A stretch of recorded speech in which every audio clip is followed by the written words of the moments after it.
Le métro de Paris est un des plus denses au monde. 297 stations au nom chargé d'histoire et de culture. Un réseau urbain plus que centenaire dont le maillage serré ressemble à un parcours de musée. Directement du pont de la Concorde, dans la Ville Lumière, vous regardez Paris bouche à bouche, la série qui vous parle de Paris par les bouches de son métro.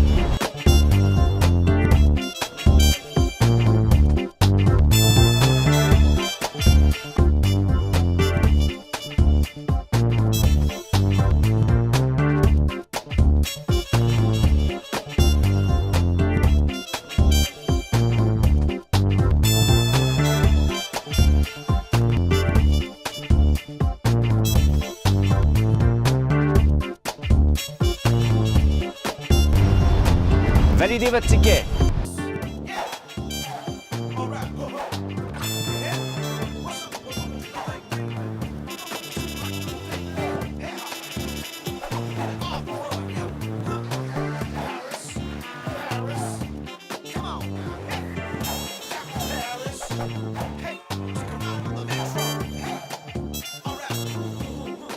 Prochaine station. Station Concorde. Station voisine Madeleine.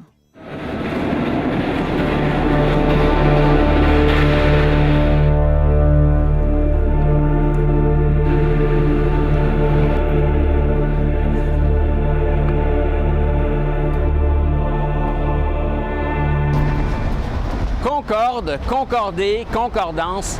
La place de la Concorde est avant tout un chef-d'œuvre d'harmonie architecturale où concordent 4 perspectives urbaines réputées pour être parmi les plus belles au monde.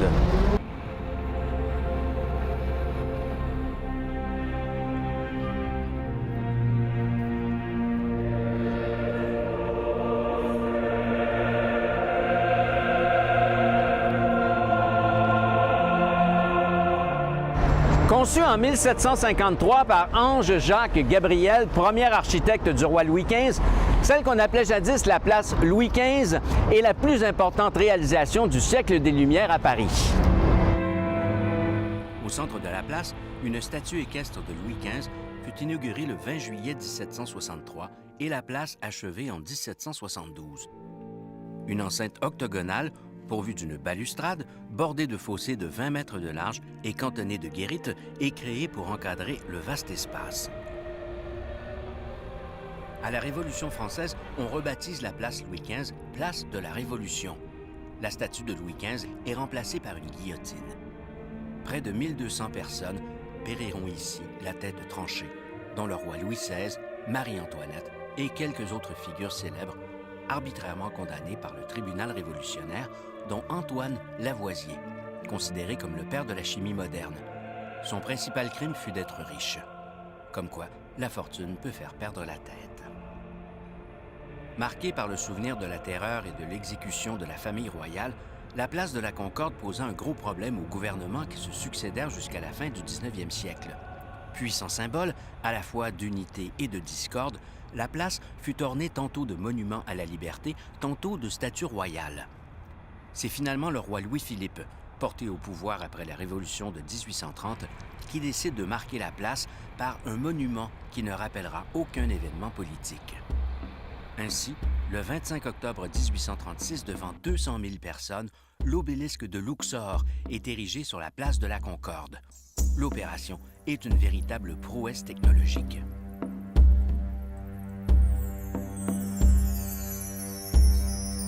Incertain de son succès, le roi et sa famille préfèrent y assister depuis les salons de l'hôtel de marine. Ils n'apparurent sur le balcon que pour recueillir les applaudissements de la foule au moment précis où le monolithe en granit rose de 227 tonnes et 27 mètres de hauteur se dressa enfin à la verticale. Offert à la France par le vice-roi d'Égypte, l'obélisque qui ornait l'entrée du temple de Luxor a été transporté par bateau jusqu'à Paris. Après avoir remonté le Nil et la Seine, il remonta finalement le moral des Parisiens qui en avaient bien besoin. Entre 1836 et 1846, la place de la Concorde est transformée par l'architecte Hittorf. De part et d'autre de l'obélisque, il aménage 2 fontaines en hommage au génie naval de la France. Côté nord, la fontaine des fleuves est ornée de 2 figures assises représentant le Rhin et le Rhône. Côté sud, la fontaine glorifie la Méditerranée, l'océan et la pêche.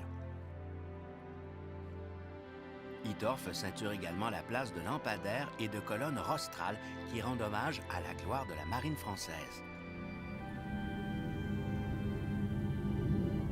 Les statues allégoriques de 8 villes de France dessinent le contour de l'Octogone. Depuis 1937, l'ensemble de la place de la Concorde est classé monument historique et aucun changement ne peut plus y être apporté.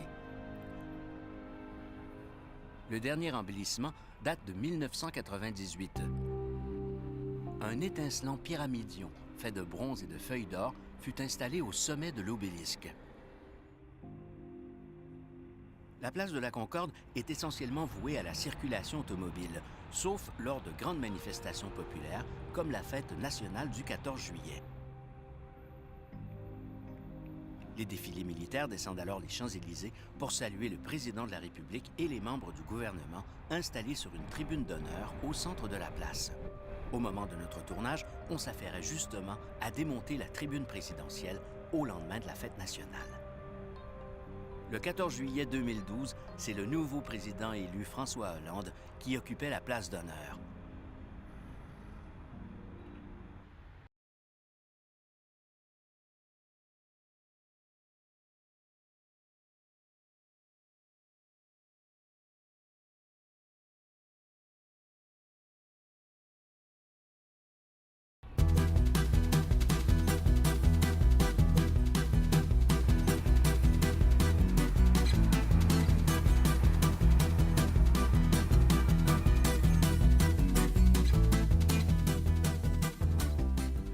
Dans le jardin des Tuileries, le musée de l'Orangerie est installé dans une ancienne orangerie construite en 1852 pour abriter les orangers du Palais des Tuileries. Après l'incendie du Palais en 1871, l'orangerie change de vocation. Sous la Troisième République, ce sera un dépôt de matériel puis une halle d'exposition. C'est alors que le Tigre entre en scène. Architecte de la victoire de la Grande Guerre 14-18, Georges Clemenceau fut un grand homme d'État et un ardent défenseur des arts et de son ami Claude Monet.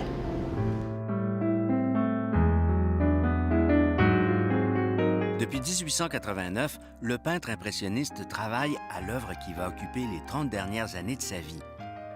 Composée de quelques 300 tableaux, Les Nymphéas est une œuvre monumentale représentant le jardin de fleurs et le bassin de nénuphars aménagé par Monet à sa résidence de Giverny.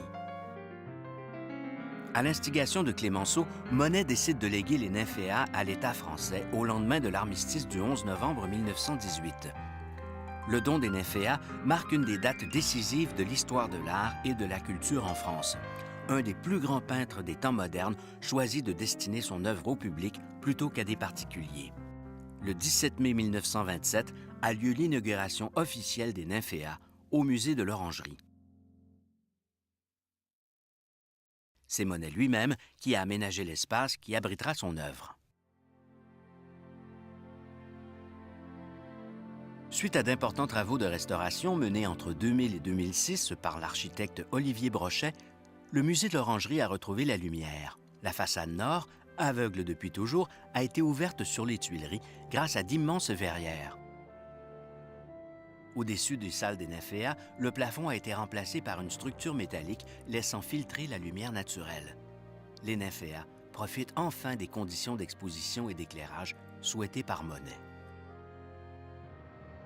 30 ans durant, l'artiste posa son chevalet dans son jardin pour en révéler les rythmes changeants depuis le matin à l'est jusqu'au soleil couchant à l'ouest.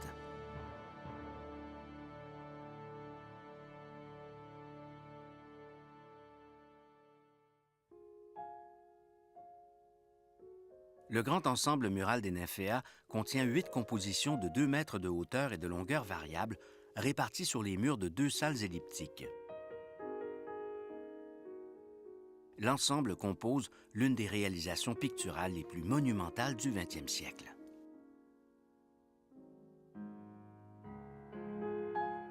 Côté jardin, la verrière horizontale qui longe le bâtiment inonde de lumière le sous-sol du musée, où une galerie est consacrée à la collection Paul Guillaume et Jean Walter. Paul Guillaume fut l'un des plus grands marchands d'œuvres d'art moderne parisiens. Très jeune, il accumule une fabuleuse collection de tableaux. Matisse, Picasso, Modigliani, bref, une fortune est née, ce qui attire tout naturellement une femme, Dominica, alias Juliette Lacaze, surnommée la Diabolique. Lorsque Paul Guillaume décède en 1934, dans des circonstances plutôt suspectes, Dominica hérite d'une fabuleuse collection de tableaux d'art moderne. Remariée à Jean Walter, un richissime homme d'affaires, elle continue d'accumuler des tableaux. Lorsque son deuxième mari meurt dans des circonstances tout aussi suspectes que le premier, Dominica est soupçonnée, mais elle ne sera jamais accusée. On raconte que le ministre de la Culture de l'époque, André Malraux, serait intervenu auprès de la justice pour faire tomber les accusations, à condition que Dominica cède l'ensemble de ses collections à l'État français.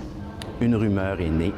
En tout cas, c'est une sulfureuse affaire à méditer en découvrant les tableaux de la collection Paul Guillaume, Jean Walter.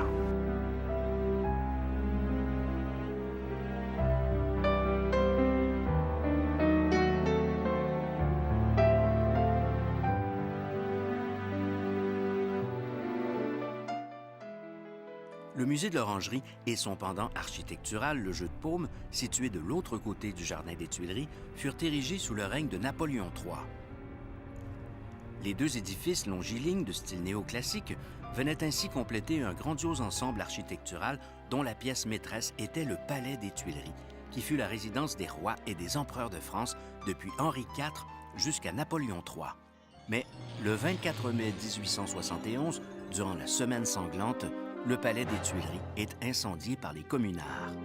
Je me trouve à l'emplacement précis où s'élevait le Palais des Tuileries.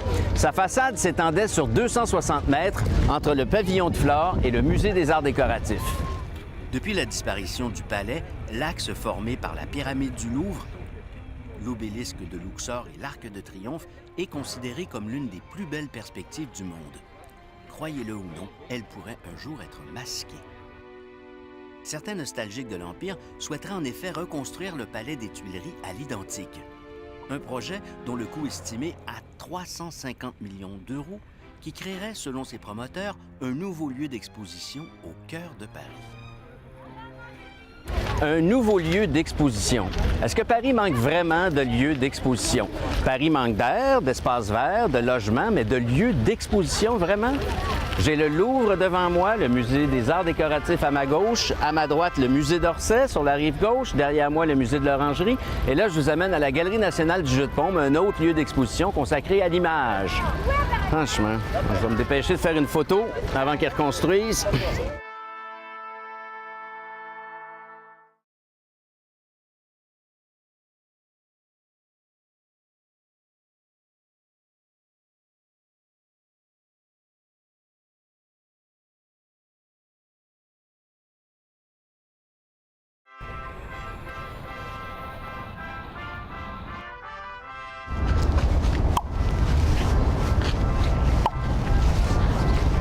Ancêtre de tous les sports de raquettes, dont le tennis, le jeu de paume est pratiqué depuis plus d'un millénaire.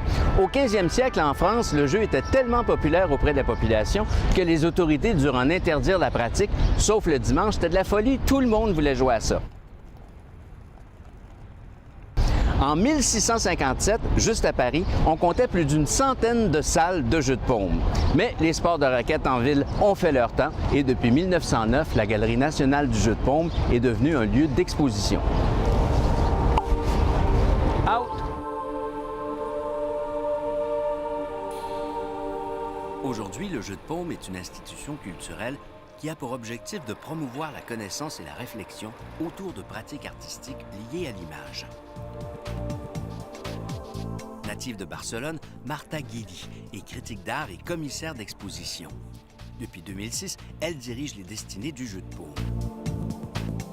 L'orangerie et le jeu de paume sont deux bâtiments jumeaux et où les choses sont différentes et complémentaires en même temps parce qu'en fait, l'orangerie, effectivement, ils sont attachés, liés au musée d'Orsay avec tout ce poids de l'histoire, de la création artistique depuis le début. Nous, on est dans la contemporanéité. Ce lieu est le lieu dédié à l'image, mais l'image dans un sens très large. C'est une image qui commence effectivement avec la naissance de la photographie, puis le cinéma, les films, la vidéo aujourd'hui. Tout le travail des artistes qui aujourd'hui travaillent sur Internet, c'est-à-dire tous les réseaux virtuels. Il y a aussi la performance qui est liée à l'image. Nous, on est un centre d'art. C'est un lieu qui n'a pas une collection permanente, mais par contre, c'est un lieu d'exposition temporaire, des projets qui ont un début et un fin, et des travaux avec les artistes contemporains. En fait, c'est un lieu de connaissance. C'est un lieu de la pensée ou de l'image pensée. Notre travail avec les écoles, avec les enseignants est très important. Surtout parce qu'aujourd'hui, les jeunes et les enfants, ils font des photos tout de suite, ils ont des appareils numériques. Et c'est cette démarche-là que nous, on reprend pour travailler avec eux sur l'essence des images, ou les notions des images. Parce que les images sans mots sont rien. En fait, c'est quelque chose qui va ensemble.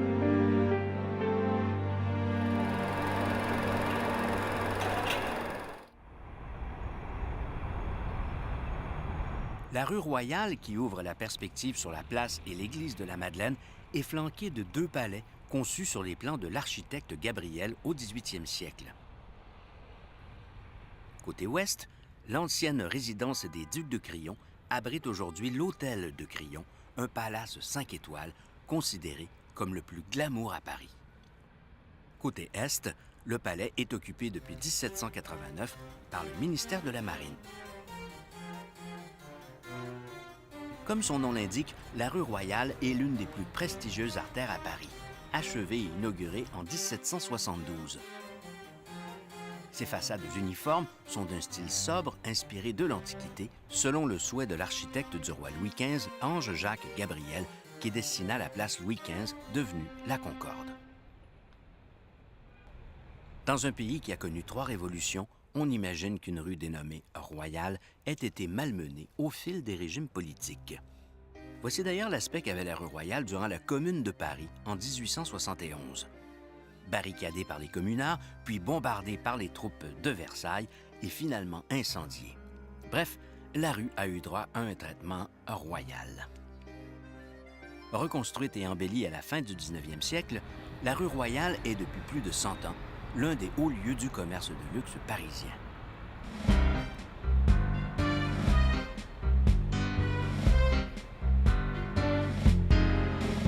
Quant au grand couturier Pierre Cardin, c'est chez Maxime qu'il a pignon sur la rue Royale. Pierre Cardin est un habitué de Maxime depuis le début des années 1960. En 1981, il devient l'acquéreur de Maxime. Il faut dire que le décor du restaurant avait de quoi séduire un couturier. Ouvert en 1893 par Maxime Gaillard, un garçon de café, Maxime n'est au départ qu'un simple bistrot de quartier. Mais Imma de Montigny, une jeune et ravissante Parisienne, va se prendre d'affection pour Maxime et son établissement. Grâce à Imma et à ses petits camarades de grande classe, Maxime devient le rendez-vous incontournable d'une clientèle parisienne, élégante et mondaine. Nous sommes en 1900, c'est la belle époque et l'art nouveau connaît une vogue sans précédent.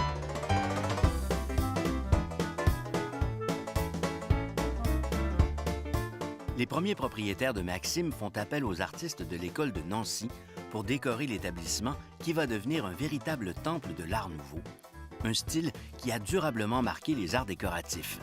Situé au-dessus du restaurant, un musée a été créé par Pierre Cardin pour abriter ses collections personnelles.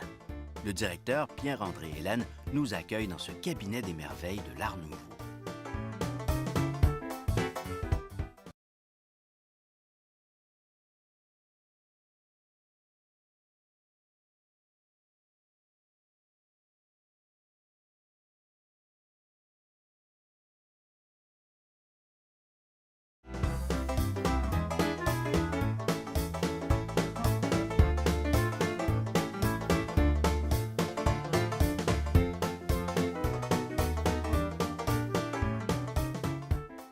c'est une période qui a été extrêmement productive, extrêmement imaginative, et c'est cette créativité qui a passionné M. Cardin toute sa vie.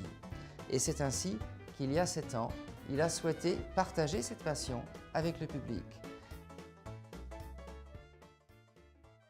L'imaginaire de l'Art Nouveau, naturellement, c'est d'abord et avant tout le triomphe de la femme. C'est aussi la nature, la courbe, mais c'est avant tout cet imaginaire féminin. À cette époque-là, la femme ne travaille pas, donc automatiquement, la seule façon dont elle dispose pour obtenir des revenus, c'est ce que j'appelle gentiment la chasse à l'homme, bien sûr. Et ça se retrouve dans la conception des meubles, ça se traduit. Cette passion pour la femme objet, il faut en avoir conscience.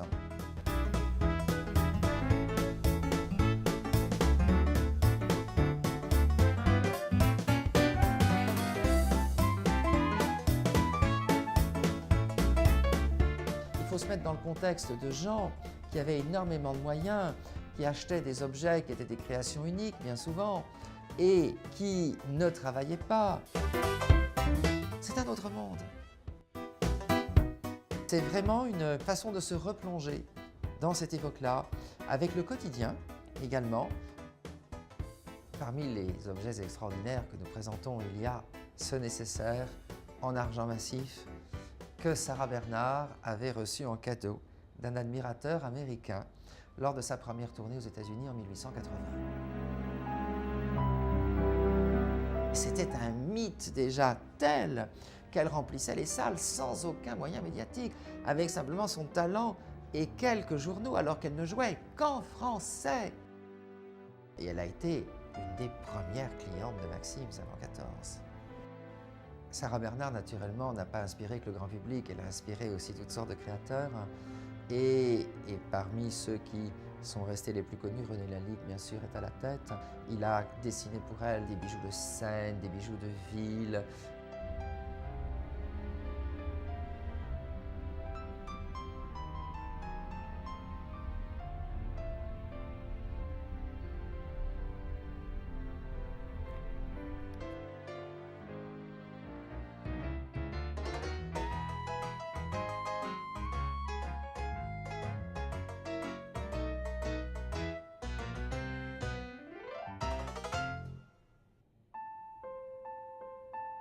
Considéré comme l'inventeur du bijou moderne, René Lalique s'est rendu célèbre au début du 20e siècle par ses créations étonnantes qui s'inspirent du monde végétal, animal et féminin. Lalique innove en utilisant des matériaux peu utilisés dans les bijouteries de l'époque, verre, émail, nacre. Préférant souvent les pierres semi-précieuses aux pierres précieuses, il dessine ses modèles qu'il fait réaliser par une équipe d'artisans ciseleurs, sculpteurs et émailleurs. Lalique fut l'unique artiste moderne dont Calouste Gulbenkian devint client et ami. C'est lui qui acquit le fameux pectoral à la libellule, un petit chef-d'œuvre qu'il prêta notamment à la tragédienne Sarah Bernhardt, un bijou de femme.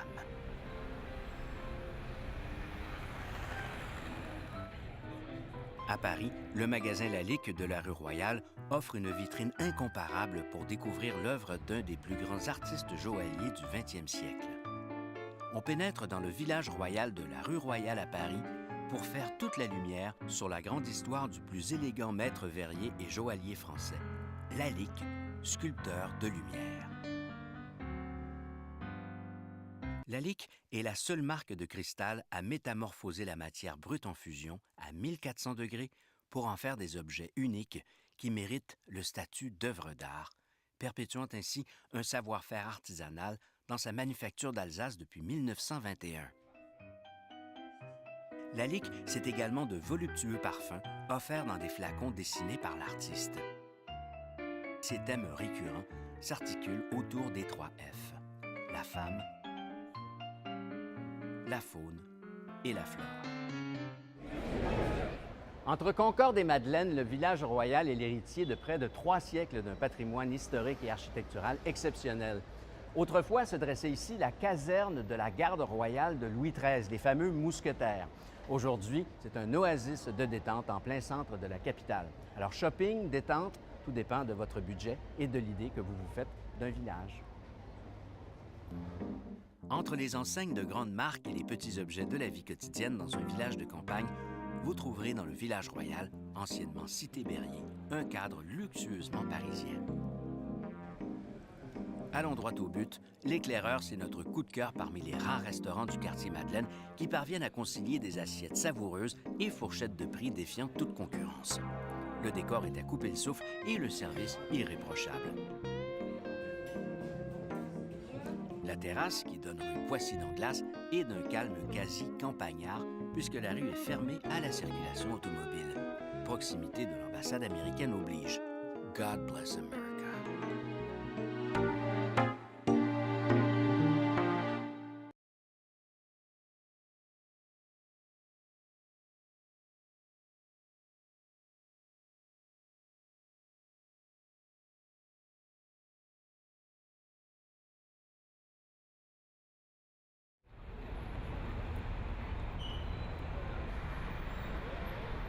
Troisième église la plus visitée à Paris après Notre-Dame de Paris et le Sacré-Cœur de Montmartre, Sainte-Marie-Madeleine accueille plus de 600 000 visiteurs par année. Bordée de palais sur un seul côté, la place Louis XV paraissait d'autant plus gigantesque que son axe est-ouest s'étalait à perte de vue, des Tuileries jusqu'aux Champs-Élysées.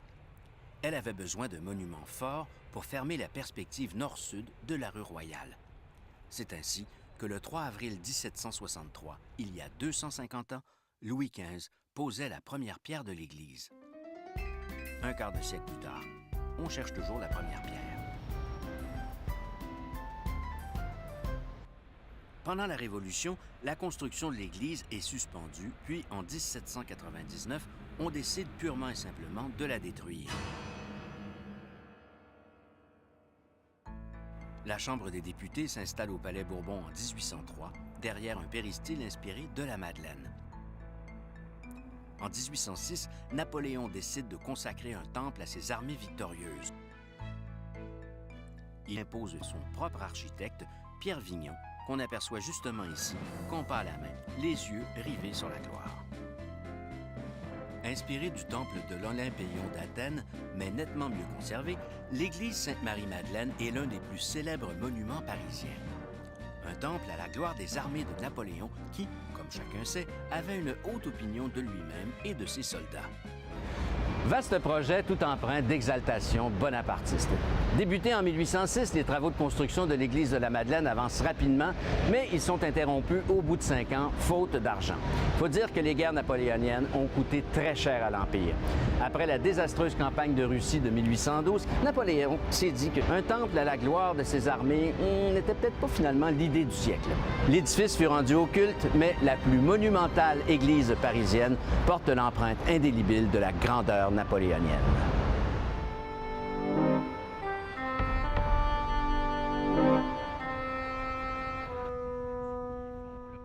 Haut de 30 mètres, l'édifice est ceinturé par 52 colonnes corinthiennes.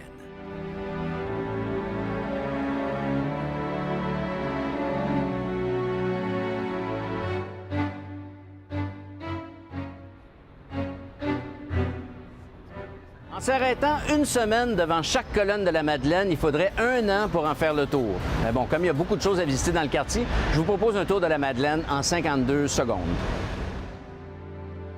Son successeur, Huvé, préféra creuser les parois extérieures de l'église d'une série de niches pour y installer une galerie de statues de saints, question de mettre un peu de vie minérale dans l'ensemble. Les statues alternent les figures d'hommes et de femmes, mais ne cherchez pas Sainte-Madeleine dans cette litanie pétrifiée. La sainte patronne de l'Église est représentée sur le fronton de l'Église, agenouillée devant le Christ en tenue légère, comme à son habitude. On n'a toujours pas l'impression que cet immense temple grec est une église. Il faut entrer pour s'en rendre compte.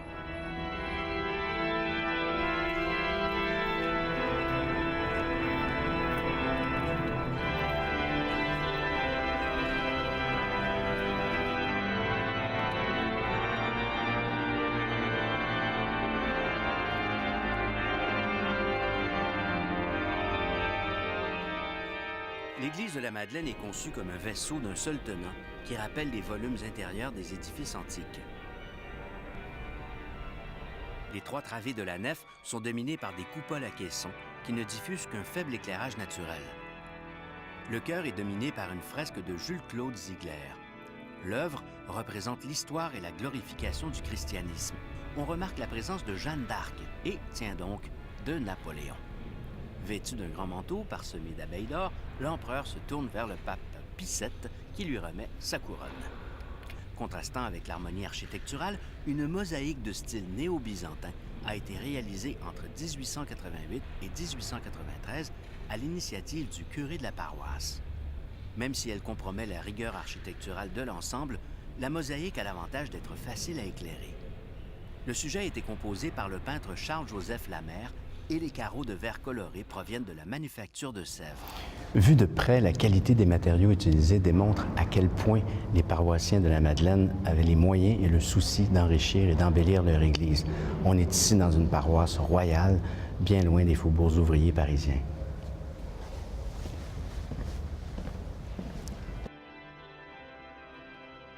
L'instrument, fabriqué par la célèbre maison Cavaillé-Coll, eut des titulaires aussi prestigieux que Camille Saint-Saëns et Gabriel Fauré.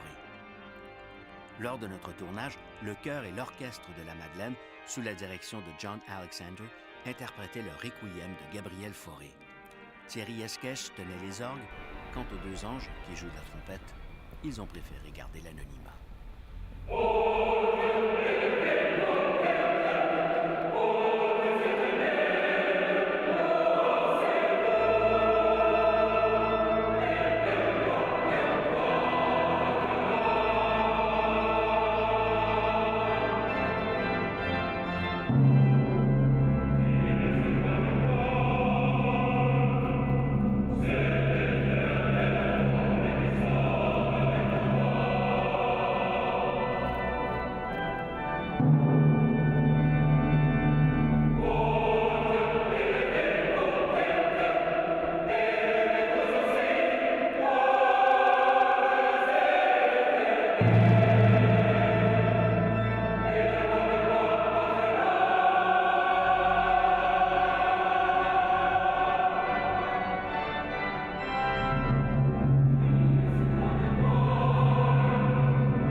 Maintenant qu'on a fait la preuve que la Madeleine était une église de luxe, place à la gastronomie haut de gamme. Parce qu'entre vous et moi, quand on vient à Madeleine à Paris, c'est plus pour manger que pour prier.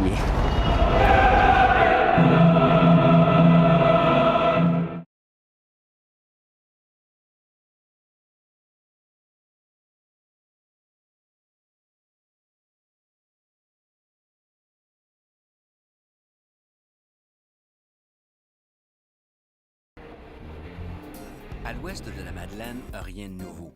Face aux vénérables colonnes de l'église, s'alignent quelques nobles piliers de la fine cuisine française. La Maison de la Truffe, qui propose ses fameux diamants noirs depuis 1932. La Maison Caspia, où l'on cultive l'art du caviar depuis 80 ans. Et l'Écluse, un restaurant de type bistrot haut de gamme qui offre une impressionnante sélection de vins de Bordeaux servis au verre. Pour déjeuner ce midi à la Madeleine, on a décidé de se faire plaisir. Au Café Prunier, le directeur de l'établissement, Alexandre Fauché, nous a réservé une table dans la salle de l'étage, tout de bleu décoré.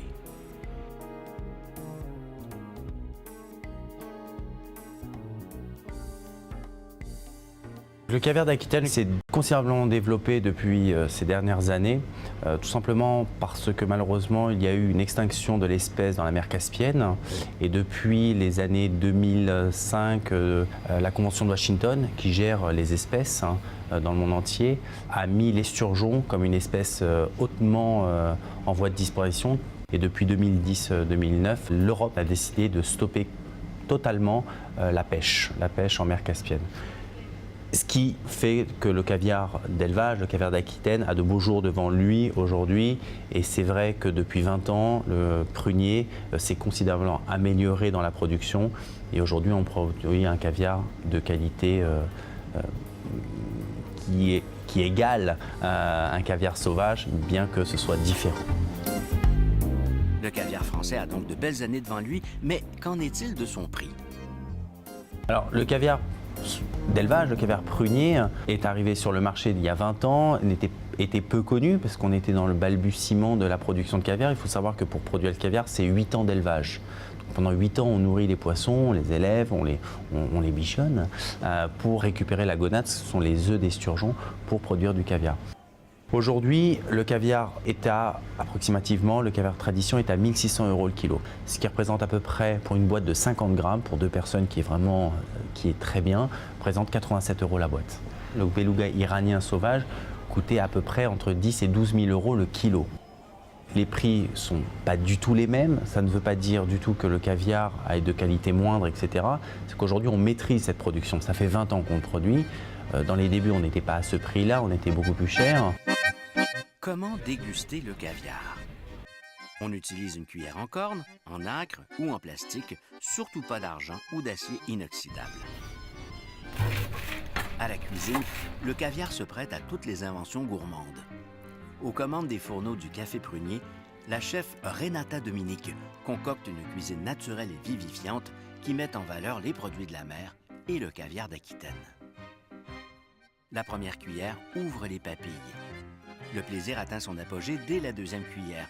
Faire rouler les grains sous la langue, les laisser fondre sous le palais pour retrouver les saveurs de beurre, d'huître ou de noisette.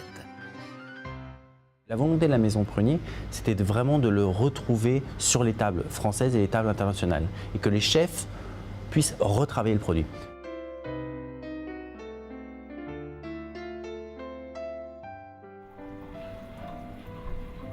Bon appétit. Bon appétit.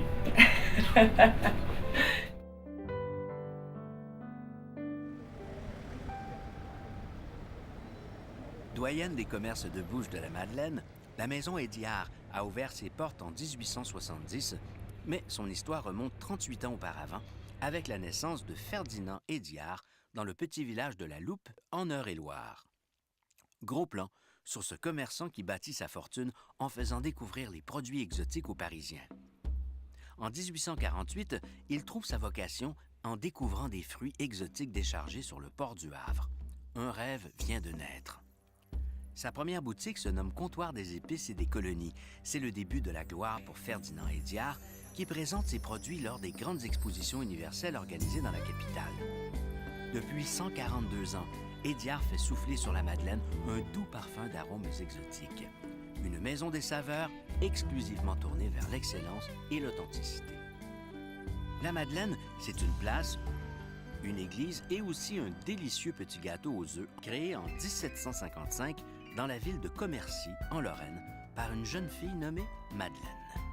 Fondante et moelleuse, une bonne madeleine se consomme nature, mais sa texture aérée la rend particulièrement propice au trempage dans le café ou le thé, ce qui m'amène tout naturellement à la Madeleine de Proust. À la recherche du temps perdu est un chef-d'œuvre de la littérature romanesque écrit par Marcel Proust entre 1908 et 1922. Le roman a été publié en 7 tomes, dont le premier s'intitule « Du côté de chez Swann ». Dans une scène d'action devenue célèbre, Marcel Proust se trempe une madeleine dans du thé. Bon, on s'entend que c'est une scène d'action intellectuelle. Je portais à mes lèvres une cuillerée du thé où j'avais laissé s'amollir un morceau de madeleine. Mais à l'instant même où la gorgée mêlée des miettes du gâteau toucha mon palais, je tressaillis, attentif à ce qui se passait d'extraordinaire en moi. Un plaisir délicieux m'avait envahi. Tout d'un coup, le souvenir m'est apparu. Non. Absolument rien. Aucun souvenir. Ça ne me rappelle rien du tout. Pour moi, ça ne doit pas marcher avec les Nord-Américains, ça. Ben, c'est pas dans notre nature, nous autres, de tremper des affaires dans le liquide. Ça fait des miettes au fond de la tasse. Là. C'est dégueu. Hein. Non, en fait, moi, le thé, ça me rappelle qu'on est ici, juste à côté de chez Mariage Frères, le plus grand marché de thé à Paris. Alors, je finis ça, puis on y va.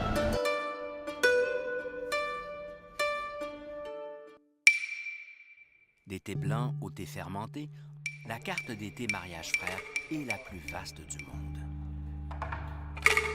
A le souci de répertorier les jardins les plus remarquables.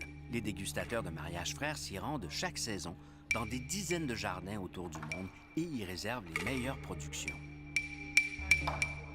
Le monde du thé doit à Mariage Frères l'invention du premier chocolat au thé, de la gelée de thé, du thé glacé en sachet mousseline et des centaines de recettes de cuisine et de pâtisserie au thé. Vous l'aurez compris, un tour de la Madeleine, c'est un voyage aux quatre coins de la gastronomie française. Référence du luxe alimentaire et de l'épicerie fine, la maison Fauchon occupe 2 pans du quadrilatère. Un must à visiter, à défaut d'avoir les moyens d'y faire ses courses.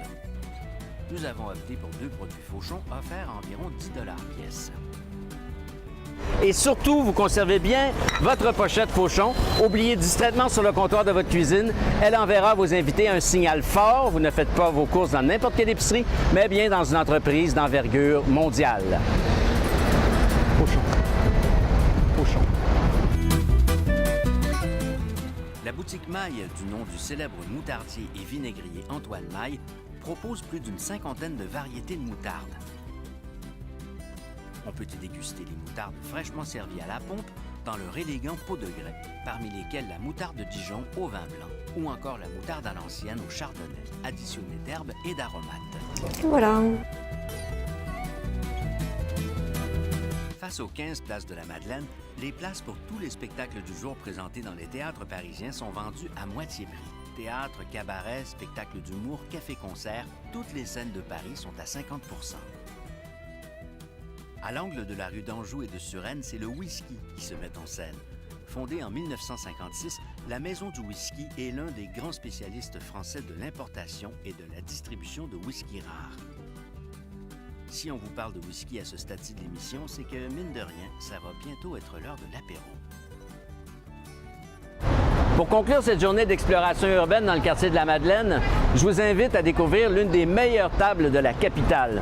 Le restaurant Alain Saint-Dérens est situé à une prestigieuse adresse puisque c'est ici, au 9 Place de la Madeleine, que s'élevait le restaurant Lucas Carton, ouvert en 1925. On rencontre Jérôme Banquetel, le chef de cuisine du nouveau Alain Saint-Dérens. La Bastille a son génie qui trône au sommet de la colonne de Juillet. La Madeleine aussi a son génie. Il trône sur les cuisines du restaurant Alain Saint-Dérens.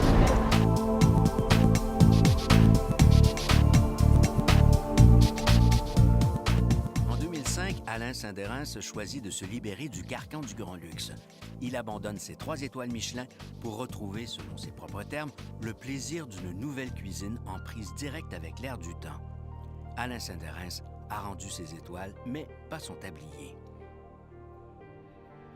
Rencontre avec son chef de cuisine, Jérôme Banquetel. En 2005, quand on a fait notre changement et que monsieur a dit je rends mes étoiles, je refais une restauration, il a pris un coup d'avance un peu sur ce qui se fait maintenant, hein, parce que économiquement parlant, c'était un grand moment et puis c'était une envie personnelle de le faire. Donc on a gardé cet accord mets et vins, mais au lieu de faire avec des pétrus et tout, on va plutôt chercher le petit vigneron qui travaille aussi bien, mais qui est peu connu, qui va nous amener ses vins qu'on va goûter, on va faire un plat avec. On n'a pas changé. La modernité sans rien, c'est juste qu'on a allégé les additions, on travaille de la sardine si on veut envie de travailler la sardine, on va travailler du saumon, on va travailler du foie gras, on peut travailler du homard, on peut travailler la langouste si on veut travailler la langouste, du caviar, enfin voilà, on n'a plus d'interdit, on ne se limite à rien.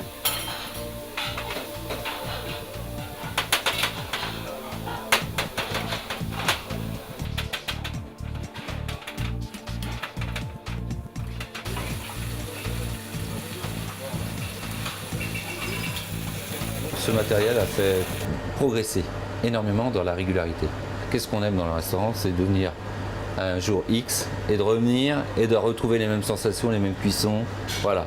Et donc il faut, pour nous en tant que cuisinier, c'est tous les jours. Donc au niveau de cuisson, j'ai la constance. Après les assaisonnements, on a encore ce côté-là où il y a quand même la touche du cuisinier qui, s'il a trop salé et tout. Donc là, ça, c'est à nous de faire attention.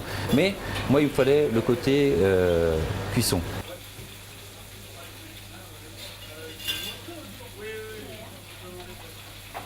On arrivait le matin, on allumait la plaque à gaz à 7h30, 7h15 et on les fermait, il était 23h30 au dernier couvert, quoi. Donc du gaz toute la journée. On ne pouvait pas l'éteindre parce que si on s'amuse à l'éteindre, il faut 1 heure pour que ça réchauffe, c'est pas possible, quoi. Là, il faut 20 minutes pour avoir 300 degrés, alors que plaque en fonte, pour un récipient de 20 litres bout, il faut au moins 1h15.